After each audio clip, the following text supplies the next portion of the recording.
अस्सलामुअलैकुम जी, आप देख रहे हैं हालात। मैं हूं नौशेरवान और हस्बे मामूल में मौजूद हूं सीनियर सहाफ़ी सईद चौधरी साहब के साथ।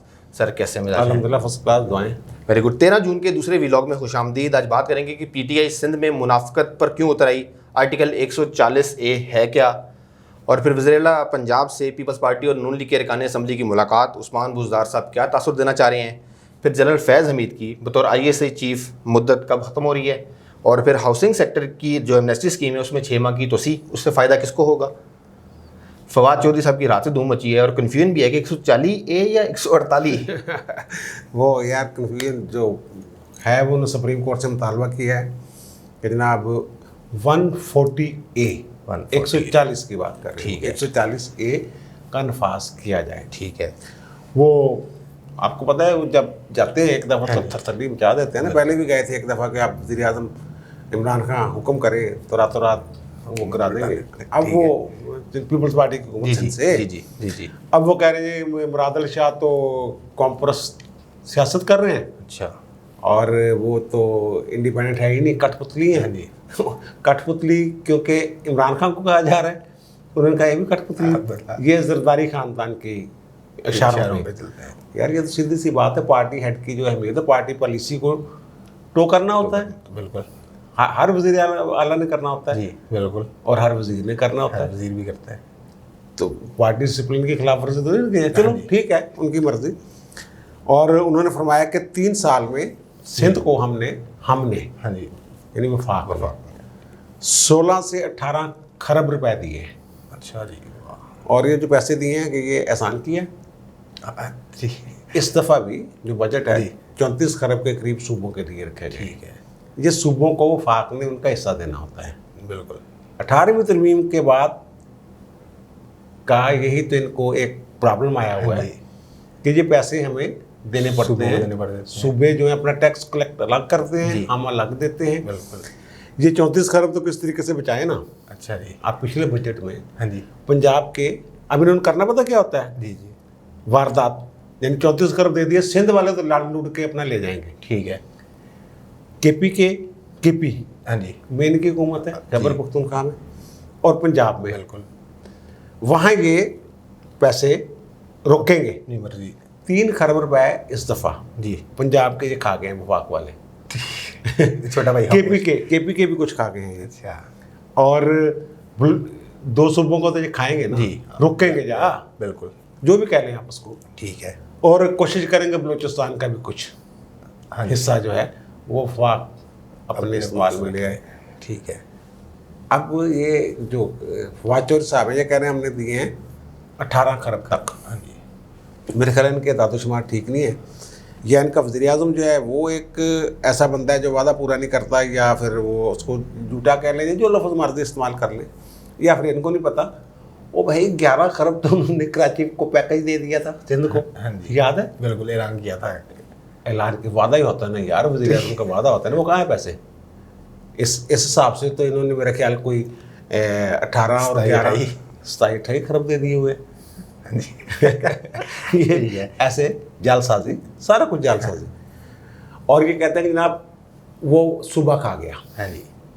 ना 18वीं तरमीम होती ना सुबह खानता, वो कॉल लेती 18वीं तरमीम, सारा नजला 18वीं तरमीम। ठीक है। और अब ये कहते हैं 140A का सुप्रीम कोर्ट अतलाक करवाए। 140A है आइन का आर्टिकल, वो जो कहते हैं मुकामी हुकूमतें, लोकल गवर्नमेंट। ठीक है। बल्दियाती इदारे। ठीक है। यूनियन कौंसलां वगैरह वगैरह जड़ी होंगी कि हर सूबा जो है वो पाबंद है आइन के तहत मुकामी हुकूमतें कायम करने का। ठीक है। उनका सियासी अपने फैसले वो खुद करते हैं, मालियाती मामलात खुद देखते हैं, बिल्कुल एडमिनिस्ट्रेशन खुद चलाते हैं। ठीक है। वहाँ तो ये कह रहे हैं सुप्रीम कोर्ट, और पंजाब में हाँ जी सुप्रीम कोर्ट ने हुक्म दिया हुआ है। बिल्कुल। हुक्म क्या दिया हुआ है? जब ये आए हैं 2018 के बाद, उस वक्त बल्दियाती इदारे मौजूद थे जी।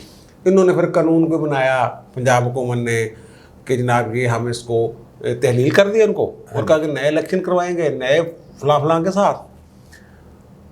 वो चैलेंज कर दिया उसको, वो जो आपके दानियाल अजीज़ और एक असद अली नाम के साहब थे, उन्होंने सुप्रीम कोर्ट में। ठीक है। वो चलता रहा मामला, सुप्रीम कोर्ट तक पहुंच गया मामला, अदालत में चैलेंज किया, सुप्रीम कोर्ट तक पहुंच गया। और जस्टिस गुलजार साहब जो चीफ जस्टिस हैं जी, उनकी सरबराही में बेंच ने ये 25 मार्च इसी साल। साल 25 साल के 24 मार्च होगा, ठीक है। 2021 को वो बल्दियाती इदारे बहाल कर दिए। बिल्कुल।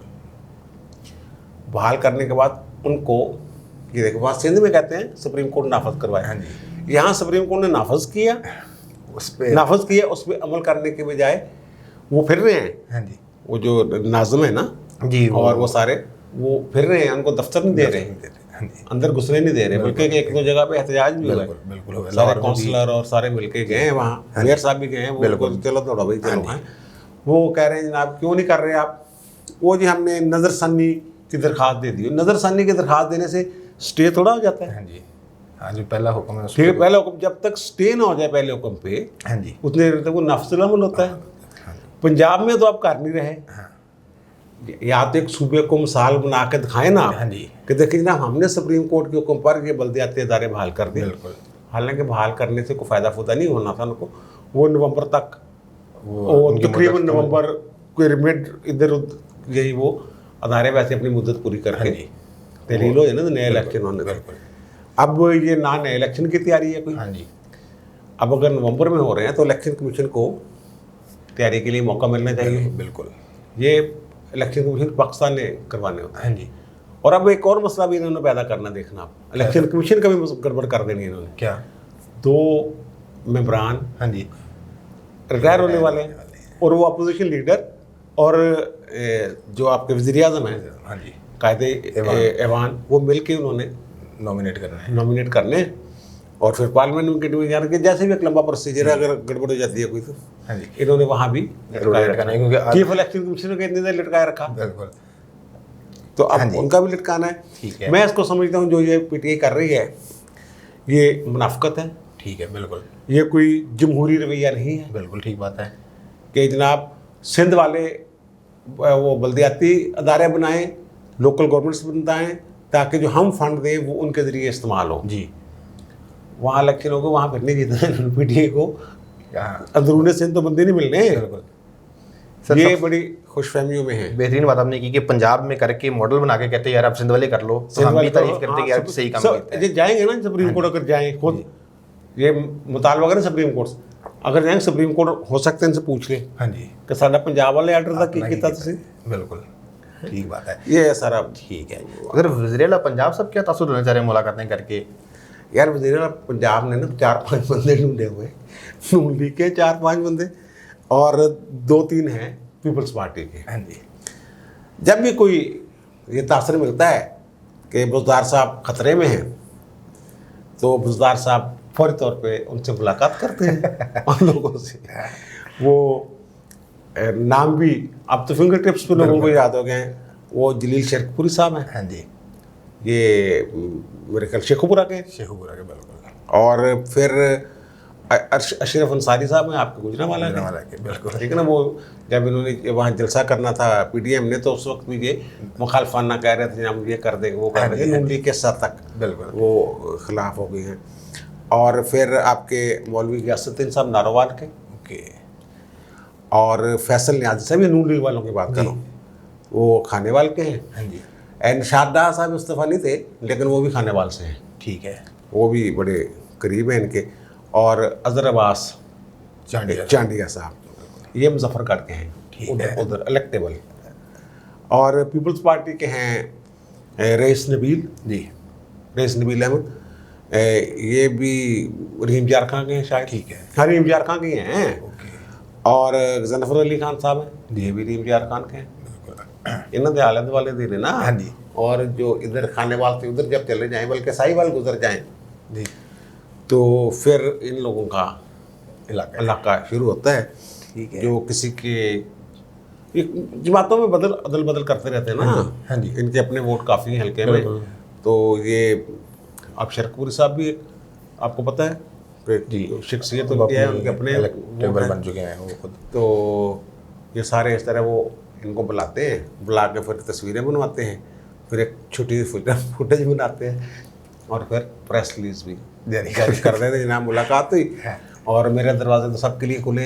इन्हें तो अलावा थोड़े दरवाजे बढ़ गए कोई 350 रिकॉर्ड ने यही है, यही है हर मुलाकात। यानी ये जुलाई 2020 से शुरू हुआ है मामला। हाँ जी ये लोग जो हैं। बिल्कुल। और फिर सितंबर में मुलाकातें हुई, अक्टूबर में, सितंबर में तो शोकाज दे दिया ना फिर नून लीग ने इनको, उन्हें कैसे काट देना है ना, उन्होंने ऐलान कर देता। हाँ जी। अब ये नए घर के हैं, नौस घर के हैं, ठीक है ना, बीच में ऐसे मोहल्लक फिर रहे हैं सियासी तौर पे टिकटों शिकटों के हवाले से, और इनको उन्होंने टिकट नहीं देने नून लीग ने, ना पीपल्स पार्टी ने जो ये, और पीटीआई के टिकट पे इन्होंने जीतना नहीं। जब अगर हवा चल गई, हाँ जी, पीटीआई मुखालफ और फिर लोटा लोटा हो गई जी, वो तो कहते हैं ना आपके नून लीग वाले के लोटे हैं ये। हाँ जी। और हमने तो इनको निकालने का प्रोसेस शुरू किया हुआ है, निकालने का ऐलान कर दिया था ना पिछले साल उन्होंने, शोकाज वगैरह दे दिए थे, वो बीच में ही सारा कुछ यही बंदे हैं बस ये तासर देने के लिए कि मैं, मेरे साथ दूसरी जमातों के लोग भी हैं, ये सिर्फ इसी और सेशन के लिए दूसरी जमातों को जोड़े, वो काफ लीग वाले अपने लेदा, काफ लीग वाले भी हाँ जी, हाँ जी, हाँ जी, थोड़े से दिखा रहे हैं ना। राजा बशारा साहब जो हैं उनके साथ जो लड़ाई शड़ाई गर्मी सर्दी हुई है जी जी, बजट, वो भी हमने उस दिन कहा था कि बजट वाली वो एम थोड़ा लड़ पड़े थे। हाँ जी, ठीक है, हाँ, वफाक में इसकी निशानी नजर भी है, वो काफी नहीं गई, ठीक है ना, वो ये सारा मामला है, बस कोई चक्कर नहीं है ना। इनके मिलने से कोई सियासी हलचल पैदा हो सकती है जी, ना इनके मिलने से बुजदार साहब मजबूत हो सकते हैं। हाँ जी, ये सिर्फ तस्वीरें और ये तासरबाज लोगों को भूल जाता है ना जी, कि 2-3 महीने बाद मुलाकात होती है, हर बंदा कितने याद रखता है यार कि ही मौलवी साहब पहलों मिले से हुन भी मिल रहे हैं, यही ढाह साहब पहलों से हुन भी ढाह साहब हो, एक गजनफर साहब पहलों से हुन भी हो, ठीक है ना, चांडिया साहब पहलों भी यही से हुन भी हो, बिल्कुल लोगों ने कितने याद रहता। हाँ जी, वो तो तुम्हें मौका मिल जाता ना बार-बार आने का, लगा रहता है, आते जाते वो बस ठीक है, वहाँ को मिल दे देंगे उनको, चाहे बिरला उसकी चाय पीना कोई आम काम है, आम काम है, वो देखना अपने इलाके में क्या टोर बनती होगी उनकी। अगले कल रात में तेरे अलग साथ था और वो इतना था, वो उठन नहीं दे रहा था यार, उनका भेजो यार चांडिया साहब, शिरकुरी साहब किसी मैंने मशवरा दिया करो, ठीक है ना, ठीक है सर। अगला मामला वो फैज़ हमीद साहब की बतौर DGISI, यार ये बड़ा एक शोर मचा हुआ है फैज़ हमीद साहब का। आपको याद होगा कि DGISPR से भी सवाल पूछा गया था जी, बिल्कुल, कुछ अर्सा कबल कि फैज़ हमीद साहब जो हैं वो नया DGISI को, या उनको कोई कोर दी जा रही है या नहीं दी, इस तरह का सवाल किया गया था, या कब तक रहेंगे। हाँ जी, तो DGISPR ने 2 टोका था कि हर बंदा अपना टेन्योर पूरा करेगा, बिल्कुल, DGISI का तो टेन्योर होता है कोई नहीं, ठीक है, हाँ ठीक है ना, पहले भी तब्दील उस वक्त हमने बताया था कौन कौन है, बिल्कुल। अगर ये 3 साल का टेन्योर गिने वो वाला जो फौज में होता है, ये 16 जून 2019 को इन्होंने DGISI का होता संभाला, ठीक है, और ज़ाहिर 3 साल पर 15 जून 2022 को मुकम्मल होंगे। अगर वो 3 साल वाली बात देखी जाए जी, फिर तो ये लंबा टेन्योर है, ठीक है। इनको जो फैज़ हमीद साहब हैं जनरल साहब, मुझे लगता है कि कुछ कुव्वतें हैं ऐसी जो दीदा दानिस्ता इनकी शख्सियत को मतनाज़ा से मतनाज़ा तर, ठीक है, बना रही हैं, ठीक है, कभी कोई इशू, कभी कोई इशू, हाँ जी, बहुत सारे मामला जो हैं वो मेन स्ट्रीम मीडिया पे नहीं आते, लेकिन सोशल मीडिया पे वो कापियाँ भी आ जाती हैं, बयानात भी आ जाते हैं, अदालत में दिए गए, और जो पुरानी तकरीरें हैं वो भी चल जाती हैं, हाँ जी, ठीक है, सारा कुछ, ठीक है। तो इस तरह कोई मामला है। जब ये सारा कुछ हुआ था ना, ये 2000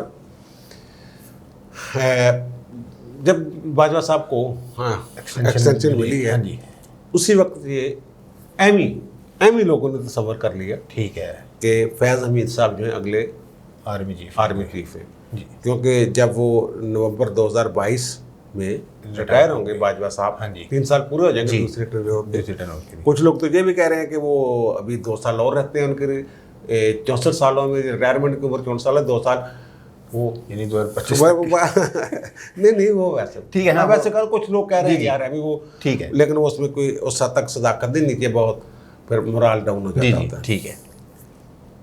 तो ये जो इनका बैच होगा सीनियर मोस्ट उस वक्त 2022 में नवंबर में, उसमें फैज़ हमीद साहब भी चौथे नंबर पे, ठीक है। पहले नंबर पे हैं सहर शमशाद मिर्ज़ा साहब, ठीक है, चीफ ऑफ जनरल स्टाफ हैं, बिल्कुल जी, हाँ जी। वो जो सहार शमशाद मिर्ज़ा साहब है ना, हाँ जी, वो जो अफलातून की जो टोपिया है ना, हाँ जी, उनकी बेस्ट स्टेट का जो तस्वर है, उसका जो फिलासफर किंग है, हाँ जी, उनसे इनकी शख्सियत बहुत मिलती है। अच्छा, मैं सीरियस कह रहा जी हूँ। जी, ठीक है, वो कहते हैं अफलातून कि 55 साल तक हाँ जी, जो एक बंदे को वो चुना जाएगा, जी, बचपन से उसकी ट्रेनिंग शुरू होगी। ठीक है, यानी वो बताते हैं कि इतनी उम्र में 8 साल तक कहानियाँ सुनाई जाएंगी, फिर इसको ये किया जाएगा, वे किया जाएगा। उन्होंने मतलब 3-4 मराहल में, इस तरह मराहल, फिर ऐसे फिर फलां ट्रेनिंग दी जाएगी, फिर फलां ट्रेनिंग, फिर फलां। ठीक है, वो कहते हैं 55 साल में जाके वो बंदा जी, इस काबिल होगा कि वो हुक्मरानी कर सके। ठीक है, विजडम, जो हुक्मरानी का हक देता है वो विजडम। ठीक है, उनकी 3 चीज़ें थी, विजडम थी, जी, बहादुरी थी, जी। और एपिटाइड या लालच। वो कहता है लालच वाले जो एक बंदे में 3 खसूसियात होती हैं। हाँ जी, ज़हीन वो हुक्मरानी के लिए होते हैं, ब्रेव जो वो लड़ने के लिए होते हैं, ठीक है। फौजी।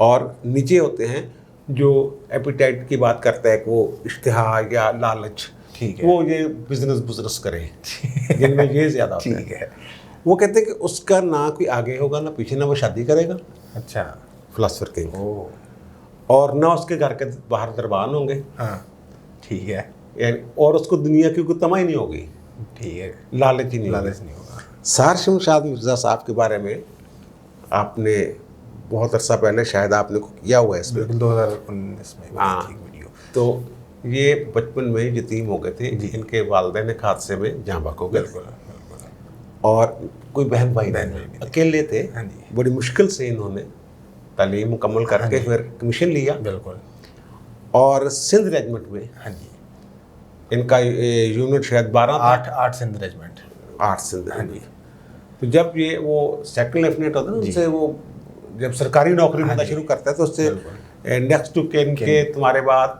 विरासत वाली या ये जाएगा, वो बिल्कुल। कौन किसको जाएगा, हाँ जी, जायदाद मुराद जो भी। जी जी जी, बिल्कुल, तो उन्होंने अपनी यूनिट का 8 नाम, सिंध रेजिमेंट का नाम लिखा हुआ है, यानी ये सन ऑफ आर्मी कह लें आप। बिल्कुल, बिल्कुल, बिल्कुल, ये उस वक्त सीनियर मोस्ट होंगे, मिर्ज़ा साहब जो है जनरल होंगे, जरूर, ठीक, और उसके बाद अजहरबाज साहब होंगे, ठीक है, वो कोर कमांडर रावलपिंडी हैं, बिल्कुल, बिल्कुल, ठीक है, और उसके बाद कोर कमांडर पेशावर जो हैं नुमान महमूद साहब। बिल्कुल, 3 बंदे ये, हाँ जी, और चौथे नंबर पे फैज़ हमीद साहब हैं। बिल्कुल, ठीक है, और इन चारों में से 5वां भी हो सकता है जी, कोई, बिल्कुल, बिल्कुल, इन चारों में से एक ने तो चेयरमैन बनना है, joint chiefs of staff committee, बिल्कुल, स्टाफ कमेटी, ठीक है, और एक ने बनना है आर्मी चीफ, आर्मी चीफ। ठीक है, तो ये पहले से ही तय कर लिया लोगों ने उस वक्त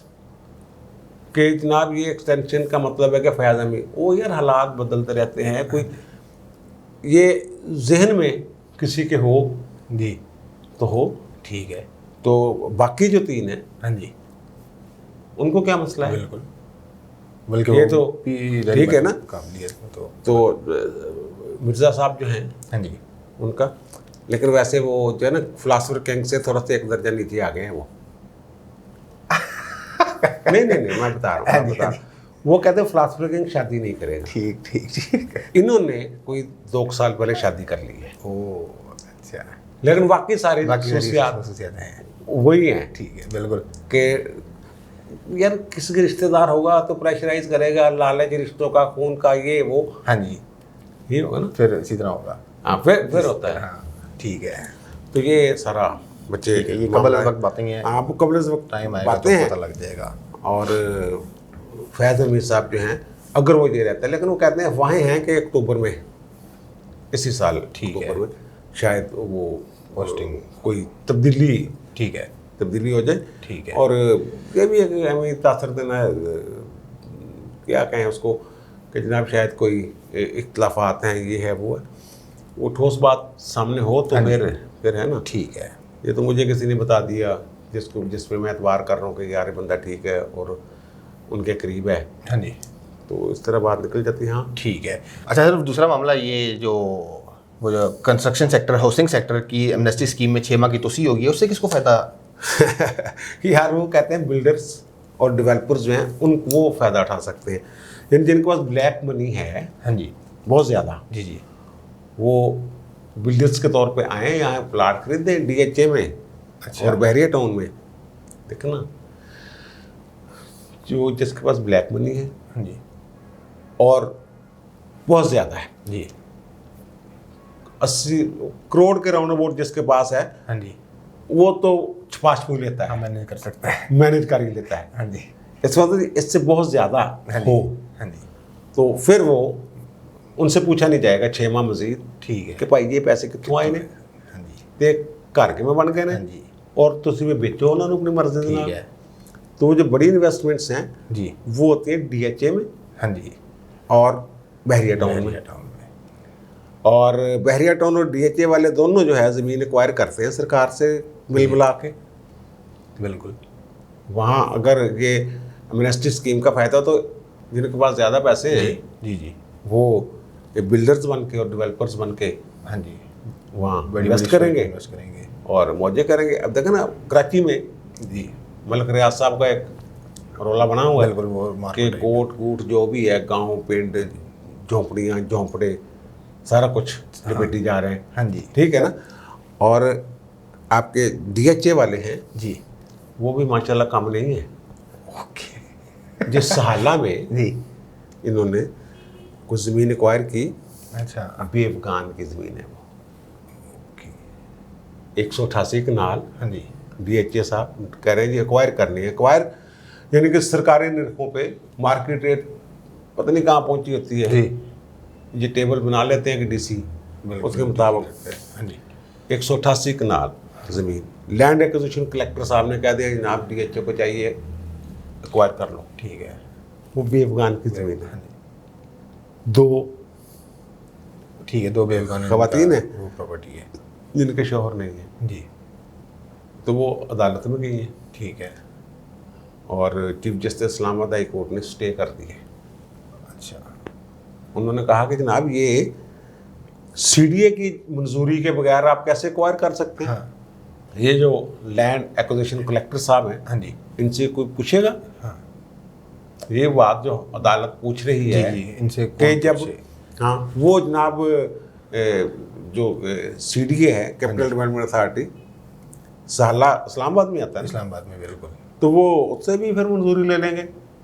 वो बीबियाँ जो हैं बेचारी अल्लाह करे बिल्कुल उनको इंसाफ मिले, लेकिन इससे पता ही नहीं चलता है कि एक्वायर कैसे करते हैं ज़मीन। अपनी मर्जी जो भी मतलब रेट लगा वो के बेचना चाहती हैं नहीं चाहती नहीं जाती है ना हाँ, वो उनकी तो, वही ना उनकी इसीलिए जाने कि, बगैर हाँ, जबरदस्ती वो तो इनके पास है इख्तियार ठीक है। नागज़िर हालात में हुकूमत को अगर ज़रूरत हो हाँ जी तो किसी की भी ज़मीन वो एक्वायर कर सकती है, यानी कब्जा ले सकती है, पैसे दे के खरीद है, सकती हाँ है जी। लाजमी ठीक है एक ख़ास कीमत जो DC रेट जिसको कहते हैं। हाँ जी लेकिन वहाँ साबित करना पड़ता है कि ज़रूरी है, हाँ जी। वो नोटिस देने पड़ते हैं बहुत सारे, ठीक एक है। प्रोसेस है लंबा बिल्कुल बिल्कुल ज़मीन एक्वायर करने हाँ का। जी ये सारा कुछ कागज़ों में करके बाकायदा इश्तिहार देना पड़ता है, ठीक है वो इतराज़ात तलब करने पड़ते हैं। बिल्कुल ये उसके बगैर ही कहते थे जनाब वो सारा कुछ हो गया, कोई इतराज़ नहीं आया जनाब चलो फटो भी ज़मीन ले लो। हाँ और DHA का सेक्टर कौन सा नागुज़ीर है हाँ ठीक है, बस अल्लाह का रुक रहेगा इस मुल्क का। उनकी भी मुश्किलें आसान करे और बाकियों की भी।